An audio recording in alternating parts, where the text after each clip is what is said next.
நம சிவாய வாழ்க, நாதன் தாள் வாழ்க, இமைப்பொழுதும் என் நெஞ்சில் நீங்காதான் தாள் வாழ்க. தென்னாடுடைய சிவனே போற்றி, எந்நாட்டவர்க்கும் இறைவா போற்றி போற்றி.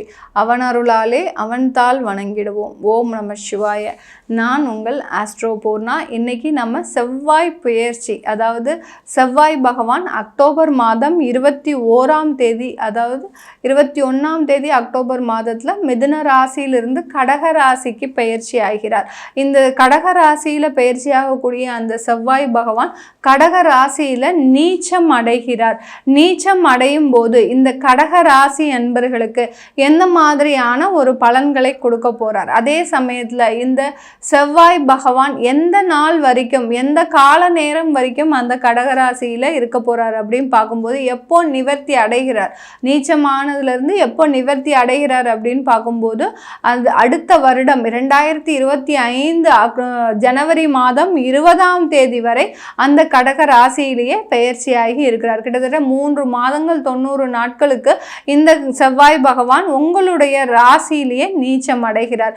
கடக ராசி அன்பர்கள் ஏற்கனவே பார்த்தீங்கன்னா சந்திரனுடைய ராசி இந்த கடக ராசி, சந்திரனின் ராசின்னு சொன்னாலே இவர்களை மாதிரி அந்த விருந்தோம்பல் குணம் வேற யாருக்குமே இருக்காது.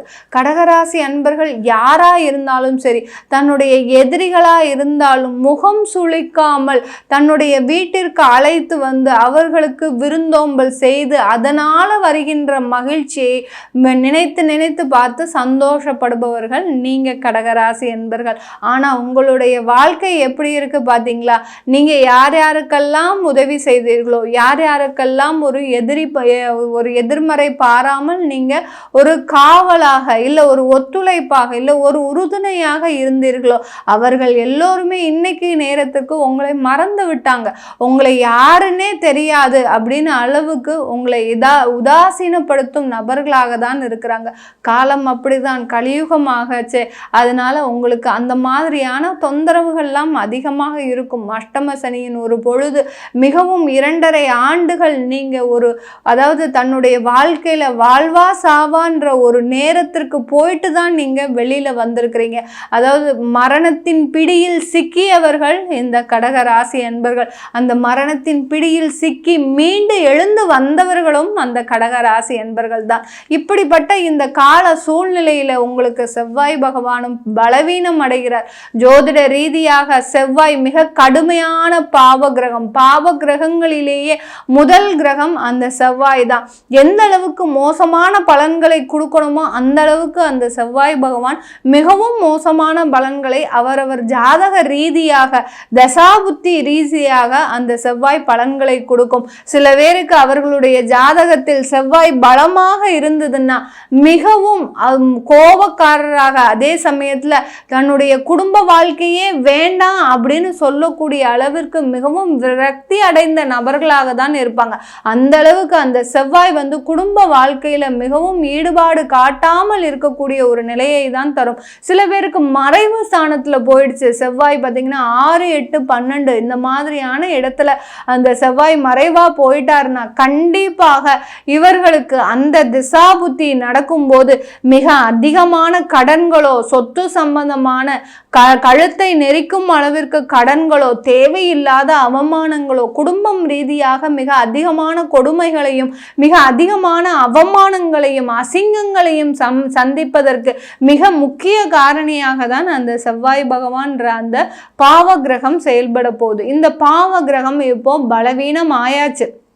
அப்படி இருக்கும்போது இந்த கடக ராசி அன்பர்களுக்கு இந்த காலகட்டத்தில் மிகவும் ஒரு அருமையான ஒரு மாதமாக இருக்க போகுது. 3 மாதங்கள் மிகவும் அருமையான மாதங்கள். ஏன் அப்படி சொல்றேன் அப்படிங்கும்போது, உங்களுக்கு செவ்வாய் காலபுருஷனுக்கு எந்த ஒரு ஸ்தான அதிபதி அப்படின்றத பார்க்கணும். கடகராசி என்பர்களுக்கு பூர்வ புண்ணிய ஸ்தானாதிபதி, அடுத்து கர்மஸ்தானாதிபதி, தொழில்காரகனுக்கு உரியவர் அந்த செவ்வாய் பகவான். கடகராசி என்பர்கள் இந்த செவ்வாய் பகவானின் செவ்வாயினுடைய சஞ்சாரத்தினாலேயே மிக அதிகமான தொழில் சம்பந்தமான விரயங்களை கடந்த காலத்துல நீங்க சந்திச்சிருப்பீங்க.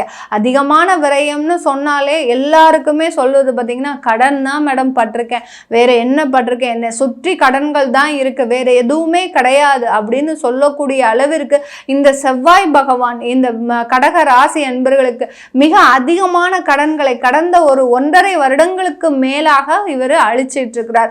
இது எல்லாமே நிவர்த்தி ஆகக்கூடிய ஒரு நேரம். அந்த தொழில் சம்பந்தமான கடன்களை இவர் மிகவும் விரைவாக அடைக்கக்கூடிய ஒரு நேரமாக தான் இந்த 90 நாட்கள் இந்த கடகராசி அன்பர்களுக்கு இருக்க போகுது. பூர்வ புண்ணிய ஸ்தானாதிபதி, அதாவது செவ்வாய்னு சொன்னாலே சொத்து சம்பந்தப்பட்ட அந்த காரகத்துவம். அப்படி இருக்கும்போது பூர்வ புண்ணிய ஸ்தானாதிபதியாகப்பட்ட இந்த கடகராசி அன்பர்களுக்கு இந்த செவ்வாய் பகவான் பூர்வீக சம்பந்தமான வழக்குகளில் இருந்து விடுதலை பெறுவதற்கு உண்டான ஒரு நேரமாக இருக்கும். பூர்வீக சம்பந்தமான ஒரு வழக்குகள் மட்டுமா, 5ஆம் இடம்ன்றது குழந்தை ஸ்தானத்திற்குரிய ஒரு கிரகம். அப்போ அப்படி இருக்கும்போது நிறைய கடகராசி அன்பர்களுக்கு கடந்த காலத்துலலாம் குழந்தை பேருக்காக நிறைய ஒரு பிரயத்தனங்கள் எடுத்துக்கிட்டே இருந்திருப்பீங்க. அந்த செவ்வாய் பாவ கிரகம் உங்களுக்கு அந்த குழந்தையை கொடுக்க விடாமல் மிகவும் ஒரு நிறைய அலக்களிச்சல்களை, நிறைய ஒரு ஏமாற்றத்தை தான் கொடுத்திருப்பார். இப்ப அந்த கிரகமே பலவீனம் அடைவதனால கண்டிப்பாக மருத்துவ ரீதியாக மருத்துவ ஆலோசனையின் பேரில் உங்களுக்கு இந்த 3 மாதத்திற்குள்ளாக ஒரு குழந்தை பாக்கியம் கிடைப்பதற்கு உண்டான ஒரு சாதகமான ஒரு மாதமாக இருக்க போது இந்த கடகராசி அன்பர்களுக்கு. குடும்பம் சம்பந்தமாக நம்ம கேட்கும் போது இந்த கடகராசி அன்பர்களுக்கு, ஏன்னா குடும்பம் ரீதியாக தான் நிறைய ஒரு சட்ட வழக்குகளை சந்திச்சிட்டு இருக்கிறீங்க. நிறைய பேர் பார்த்தீங்கன்னா உங்களுக்கு கடக லக்னமா இருப்பீங்க, அங்கேயே செவ்வாய் நீச்சமாகவும் இருப்பார். அப்படி இருக்கும்போது அந்த குடும்பம் ரீதியாக நீங்க பட்ட பாடு பார்த்தீங்கன்னா கொஞ்சம் நஞ்சம் கிடையாது.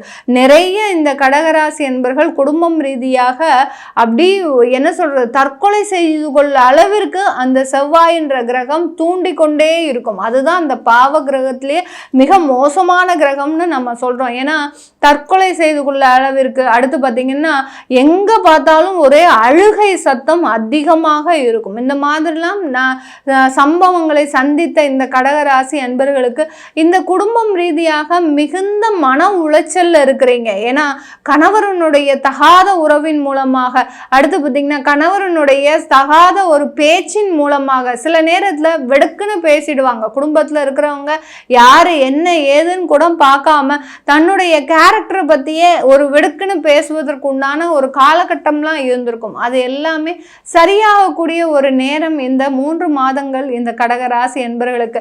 சில கடகராசி என்பர்களுக்கு இந்த காலகட்டத்துல விபத்துக்கள் அதிகமாக அடைவதற்கு உண்டான ஒரு நேரம். ஏன்னா வெளியில போகும்போது வரும்போது நீங்க மிகவும் ஜாக்கிரதையாக இருக்கணும். செவ்வாய் பலவீனம் அடைஞ்சிட்டாரு அப்படின்னாலே அங்க சில விபத்துக்கள் அதிகமாக நடக்கக்கூடிய ஒரு நேரமாகவும் இருக்கும்.